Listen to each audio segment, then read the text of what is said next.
ಗೃಹಲಕ್ಷ್ಮಿ ಯೋಜನೆಯ ಮತ್ತೊಂದು ಅಪ್ಡೇಟ್ಗೆ ಎಲ್ಲರಿಗೂ ಸ್ವಾಗತ. ನಾನು ನಿಮ್ಮ ಪ್ರೀತಿಯ ಶಿವು. ಇವತ್ತಿನ ಒಂದು ವಿಡಿಯೋದಲ್ಲಿ ಗೃಹಲಕ್ಷ್ಮಿ ಯೋಜನೆಯ ಪೆಂಡಿಂಗ್ ಅಮೌಂಟ್ಗೆ ಸಂಬಂಧಪಟ್ಟಂತೆ ಈಗ ಒಂದು ಮಹತ್ವದ ಮಾಹಿತಿ ಬಂದಿದೆ. ಸೊ ಬನ್ನಿ ಅದರ ಬಗ್ಗೆ ನಾವು ಈ ವಿಡಿಯೋದಲ್ಲಿ ಇನ್ಫಾರ್ಮೇಷನನ್ನು ತಿಳ್ಕೊತಾ ಹೋಗೋಣ. ವಿಡಿಯೋವನ್ನು ಸ್ಟಾರ್ಟ್ ಮಾಡ್ತೀನಿ. ಅದಕ್ಕಿಂತ ಮೊದಲು ನೀವಿನ್ನು ನಮ್ಮ ಚಾನೆಲನ್ನು ಸಬ್ಸ್ಕ್ರೈಬ್ ಮಾಡದೇ ಇದ್ದರೆ ಈ ಕೂಡಲೇ ಚಾನಲ್ಗೆ ಸಬ್ಸ್ಕ್ರೈಬ್ ಮಾಡ್ಕೊಳ್ಳಿ ಮತ್ತು ಲೈಕ್ ಮಾಡಿ. ಈಗ ನಾವು ಇನ್ಫಾರ್ಮೇಷನನ್ನು ತಿಳ್ಕೊತಾ ಹೋಗೋಣ.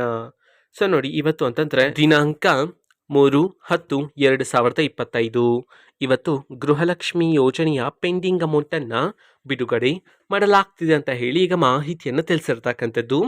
ಇವತ್ತು ಯಾವ ಯಾವ ಜಿಲ್ಲೆಗಳಲ್ಲಿನ ಮಹಿಳೆಯರಿಗಾದ ಗೃಹಲಕ್ಷ್ಮಿ ಯೋಜನೆಯ ಪೆಂಡಿಂಗ್ ಅಮೌಂಟನ್ನು ಬಿಡುಗಡೆ ಮಾಡಲಾಗ್ತಿದೆ, ಅದೇ ರೀತಿ ಇವತ್ತು ಎಷ್ಟು ಕಂತಿನ ಹಣವನ್ನು ಒಟ್ಟಿಗೆ ಬಿಡುಗಡೆ ಮಾಡಲಾಗ್ತಿದೆ ಇದನ್ನು ನಾವು ತಿಳ್ಕೊಳ್ಳೋದಾದರೆ, ಇವತ್ತು ಕರ್ನಾಟಕದಲ್ಲಿರ್ತಕ್ಕಂತಹ 31 ಜಿಲ್ಲೆಗಳಲ್ಲಿನ ಮಹಿಳೆಯರಲ್ಲಿ ಯಾರಿಗಾದ್ರೂ ಇನ್ನೂ ಸಹ ಗೃಹಲಕ್ಷ್ಮಿ ಯೋಜನೆಯ ಪೆಂಡಿಂಗ್ ಅಮೌಂಟ್ ಬಂದಿಲ್ಲ ಅಂತಂದ್ರೆ, ಸೊ ಅವರಲ್ಲಿ ಕೆಲವರಿಗೆ ಇವತ್ತು ಸರ್ಕಾರದ ಕಡೆಯಿಂದ ಗೃಹಲಕ್ಷ್ಮಿ ಯೋಜನೆಯ ಪೆಂಡಿಂಗ್ ಅಮೌಂಟನ್ನು ಮಹಿಳೆಯರ ಖಾತೆಗೆ ಬಿಡುಗಡೆ ಮಾಡಲಾಗ್ತಿದೆ ಅಂತ ಹೇಳಿ ಈಗ ಮಾಹಿತಿಯನ್ನು ತಿಳಿಸಿರ್ತಕ್ಕಂಥದ್ದು.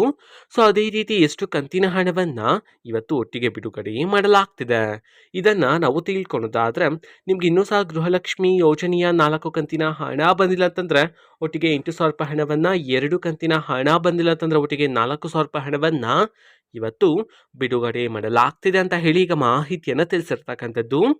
ಓಕೆನಾ. ಸೊ ಇದು ಇವತ್ತಿನ ಒಂದು ವಿಡಿಯೋ. ಸೊ ಇದೇ ರೀತಿ ಗೃಹಲಕ್ಷ್ಮಿ ಅನ್ನಭಾಗ್ಯ, ಶಕ್ತಿ ಯೋಜನೆ, ಯುವ ನಿಧಿ, ಗೃಹ ಜ್ಯೋತಿ, ಕಾಂಗ್ರೆಸ್ನ ಎಲ್ಲ ಯೋಜನೆಗಳಿಗೆ ಸಂಬಂಧಪಟ್ಟಂಥ ಇಂಪಾರ್ಟೆಂಟ್ ಅಪ್ಡೇಟ್ಗಳು ನಿಮಗೆ ಈ ಒಂದು ಚಾನೆಲಲ್ಲಿ ಇಮಿಡಿಯೇಟ್ಲಿ ಸಿಗ್ತಿರುತ್ತೆ. ಅದಕ್ಕೋಸ್ಕರ ನೀವೇನು ನಮ್ಮ ಚಾನೆಲನ್ನು ಸಬ್ಸ್ಕ್ರೈಬ್ ಮಾಡದೇ ಇದ್ದರೆ ಈ ಕೂಡಲೇ ಚಾನಲ್ಗೆ ಸಬ್ಸ್ಕ್ರೈಬ್ ಮಾಡ್ಕೊಳ್ಳಿ. ಸಬ್ಸ್ಕ್ರೈಬ್ ಮಾಡೋದ್ರ ಮುಖಾಂತರ ನಾನು ಯಾವುದೇ ವಿಡಿಯೋ ಹಾಕಿದ ತಕ್ಷಣ ನಿಮಗೆ ನೋಟಿಫಿಕೇಶನ್ ಸಿಗುತ್ತೆ. ಅದರ ಮುಖಾಂತರ ನೀವು ಬೇಗನೆ ವಿಡಿಯೋವನ್ನು ನೋಡ್ಬೋದಾಗಿರುತ್ತೆ ಮತ್ತು ಆ ವಿಡಿಯೋದಲ್ಲಿರುವ ಇನ್ಫಾರ್ಮೇಷನನ್ನು ನೀವು ತಿಳ್ಕೊಬೋದಾಗಿರುತ್ತೆ. ಮತ್ತೀಗ ನಾವು ಫೇಸ್ಬುಕ್ಕಲ್ಲೂ ಸಹ ಈಗ ವಿಡಿಯೋಸ್ಗಳನ್ನು ಅಪ್ಲೋಡ್ ಮಾಡ್ತಿದ್ದೀವಿ. ಫೇಸ್ಬುಕ್ ಚಾನೆಲ್ ಲಿಂಕನ್ನು ಡಿಸ್ಕ್ರಿಪ್ಷನ್ ಬಾಕ್ಸಲ್ಲಿ ಕೊಟ್ಟಿರ್ತೀನಿ, ಕ್ಲಿಕ್ ಮಾಡಿಬಿಟ್ಟು ಫಾಲೋ ಮಾಡಿ. ಓಕೆನಾ. So thank you, bye.